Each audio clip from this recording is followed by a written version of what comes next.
갤럭시 S20 100배 줌에 대해서 많은 분들이 관심이 많습니다. 근데 진짜는 사실 따로 있었던 것 같아요. 이 영상을 끝까지 보시면 여러분도 저랑 생각이 같아지게 될 거예요. 안녕하세요, 테크몽입니다. 이 갤럭시 S20 시리즈 하면 뭐가 가장 먼저 떠오르세요? 아무래도 삼성전자에서는 100배 줌을 지원한다고 하는 이 울트라 모델을 가장 강조하고 있는 것 같고, 그거에 대해서는 제가 할 말이 많아가지고 지난 영상에서 제가 길게 설명을 드렸었죠. 그 영상의 마지막에 100배 줌보다 더 제가 만족하면서 사용하고 있다는 기능을 말씀드렸는데요. 이번 영상에서는 그때 말씀드리지 못한 그 기능들하고 어떤 모델을 고르면 좋을지에 대해서 말씀드리려고 합니다. 지금 여기 있는 갤럭시 S20 시리즈들은 아직 정식으로 출시되기 전이라 SKT로부터 제품을 대여받았고요. 제가 사용하면서 느낀 경험들 위주로 말씀드릴 수 있도록 하겠습니다. 자, 그럼 지금부터 시작하겠습니다.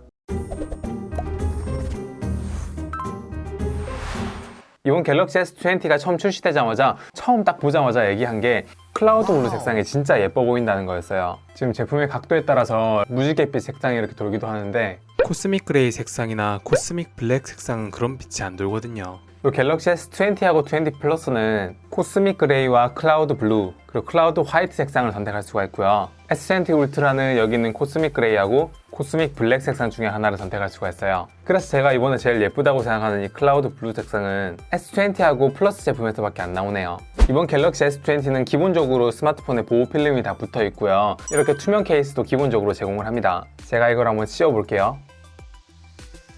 케이스를 씌워놔도 클라우드 블루 색상이 제일 이쁜 것 같아요.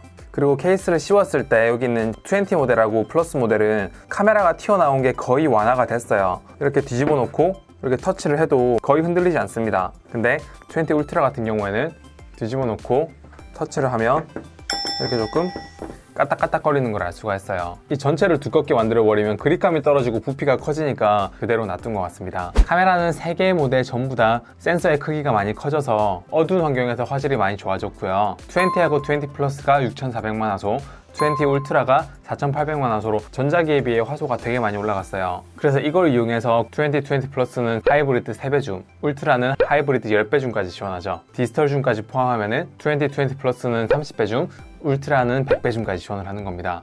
그리고 제 시력이 양쪽이 1.5인데요. 이게 S20 울트라 기준으로 5배 줌까지는 제 눈하고 비슷하거든요. 근데 6배 줌이 넘어가고 10배 줌, 100배 줌 이렇게 되면 제 눈보다 훨씬 더 멀리 있는 걸 볼 수가 있어서 진짜 만원경이라고 해도 될 정도입니다. 원래 일반적인 카메라는 렌즈의 중심과 센서 사이 거리가 멀어지면 멀어질수록 실제로 줌이 되고, 이 거리를 초점거리라고 하거든요. 이 초점거리가 멀어지면 멀어질수록 아웃포커싱이 더 잘 됩니다. 소프트웨어로 보정하는 아웃포커싱 말고 실제로 초점거리로 인한 아웃포커싱이 더 자연스럽거든요. 왼쪽에 있는 게 S20의 최대 초점거리고요, 오른쪽에 있는 게 S20 울트라의 최대 초점거리예요. 소프트웨어가 아니라 하드웨어로 아웃포커싱을 한 거기 때문에 경계가 되게 자연스러운 걸 알 수 있습니다. 그리고 뒤에 보면 호모데우스라는 글자가 보일 듯 말 듯 하는 걸 알 수가 있죠.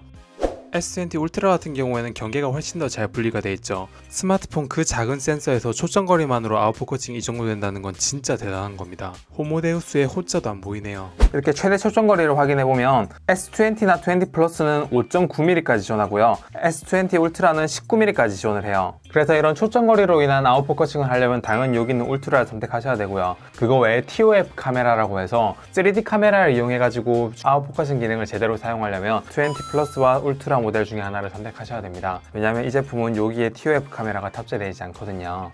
TOF 카메라가 없는 S20 같은 경우에는 주로 얼굴을 인식해서 라이브 포커스를 하는 방식을 사용합니다. 그래서 라이브 포커스 동영상에서 얼굴을 인식시켜주세요 라고 되어 있죠. 그래서 사람이 아닌 사물 같은 경우에는 라이브 포커스 기능을 소프트웨어로 처리하는데 조금 어려움이 있습니다. 반대로 S20 플러스나 울트라 같은 경우에는 TOF 카메라가 있어서 사람이 대상이 아니더라도 이렇게 준비가 됐다라고 알림을 띄우는 걸 볼 수가 있습니다. 그럼 라이브 포커스 동영상을 얼마나 자연스럽게 처리하는지 한번 볼까요? 확실히 캐릭터 주변을 보면 초점거리로 인한 방식보다 라이브 포커스를 이용한 방식이 조금 더 부자연스러운 부분이 있는 걸 알 수가 있습니다. 그래도 결과물이 꽤 훌륭하죠? 셀프 카메라 많이 찍는 분들한테는 해당이 안 되는 얘기입니다. 왜냐하면 전면 카메라 같은 경우에는 초점거리도 짧고 TOF 카메라도 없어요. 오직 얼굴을 인식해서 소프트웨어적으로 아웃포커싱을 하는 건데, 그래도 결과물을 보면 꽤 아웃포커싱이 나쁘지 않죠? 테두리 부분도 꽤 쓸만하게 처리된 걸 알 수가 있어요. 그 다음으로는 동영상을 촬영할 때 8K 촬영 기능이 세 모델 다 지원을 합니다. 사실 우리가 보는 대부분의 영상이 FHD고 저도 영상을 FHD로 올리거든요. 근데 8K가 왜 필요하냐? 바로 확대를 할 때 그게 필요하거든요. 저희 집 근처에는 이렇게 오리떼가 자주 출몰을 해요. 이렇게 넓게 잡았다가 확대를 해도 화질이 꽤 좋은 걸 알 수가 있죠. 제가 자꾸 찍으니까 도망갑니다. 가지마. 그냥 8K로 찍은 걸 PC로 옮겨가지고 줌을 하는데 화질이 가까이 갔음에도 꽤 선명하죠.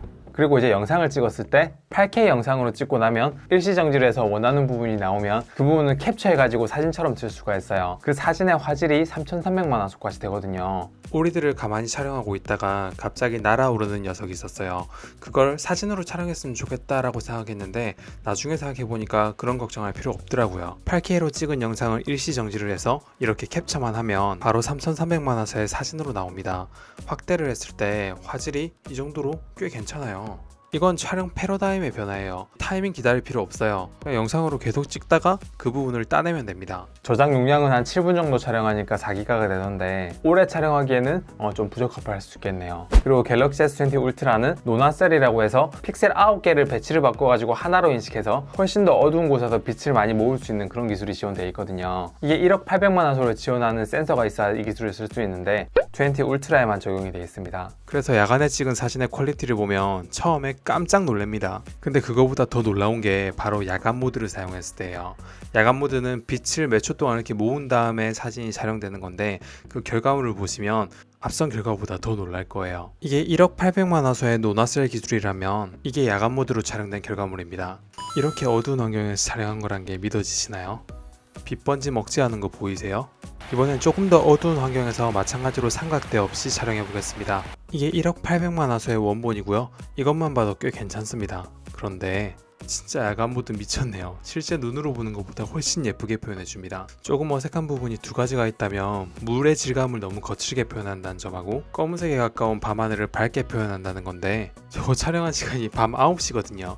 이 시간에 하늘의 다이나믹 레인지를 저렇게 잡아낸다는 게 진짜 대단한 것 같습니다. 하늘을 인식하고 칠한 게 아닌가 의심이 될 정도예요. 다시 한번 말씀드리지만 삼각대는 안 썼어요. 전 이번 갤럭시 S20에서 카메라보다도 제가 더 만족스러웠던 부분은 바로 디스플레이였는데요. 세 가지 모델 전부 다 WQHD 플러스 해상도가 탑재되었고요. 전작보다 주사율이 2배 빨라진 120Hz가 적용됐죠. 눈으로 딱 보는 순간 바로 차이를 느낄 수가 있어요. 그냥 하면 영상으로 구별이 잘 안 되실 텐데요. 슬로우 모션으로 이렇게 비교해보면 위아래로 스크롤할 때 양쪽이 차이가 이렇게 많이 나는 걸 알 수가 있습니다. 단언컨대 실제로 써보면 이 영상보다 훨씬 더 많이 체감이 되실 거예요. 사실 120Hz는 인터넷 웹서핑이나 홈 화면에서 왔다 갔다만 해보기만 해도 차이가 많이 나거든요. 근데 게임이나 영상을 볼 때는 대부분의 컨텐츠가 이 120Hz를 지원하지 않아서 배터리만 빨리 소모되는 게 아닌가라고 생각하실 수도 있어요. 그래서 이건 성향에 맞게 선택하셔서 사용하면 됩니다. 그러면 세 개의 차이는 디스플레이의 크기와 H 디스플레이라고 얘기하는 이 끝에 있는 테두리의 곡률이 좀 차이가 있겠네요.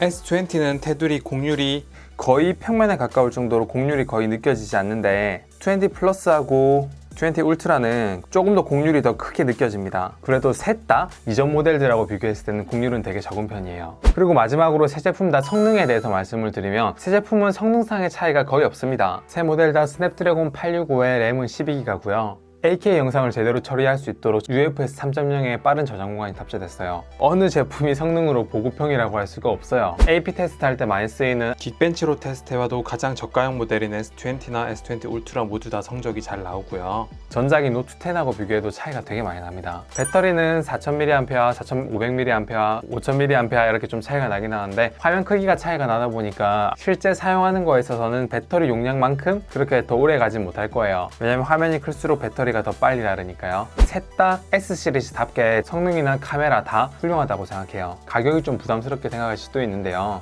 만약에 여러분이 SKT라면 SKT로 번호 이동을 하거나 신규 개통을 하시거나 기기 변경을 하실 거라면 11번가에서 운영하는 오픈마켓에 가보면 카드사 할인과 팀 멤버십 할인, 포인트 적립까지 다 하면 원래 출고가는 위에 있는 이 정도 수준인데 실제 구매가는 이 정도로 훨씬 저렴하게 살 수 있거든요. 모델에 따라 22만원에서 26만원 정도 할인되네요. 관련 내용은 제가 고정 댓글에 링크를 남겨드리겠습니다. 이번엔 좀 이렇게 전체적으로 좀 다뤘으니까 다음에는 제가 이 스마트폰들을 조금 더 써보고 느낀 점들을 조금 더 상세하게 공유해 드릴 수 있도록 하겠습니다. 이번 영상은 여기까지입니다. 감사합니다. 테크몽이었습니다.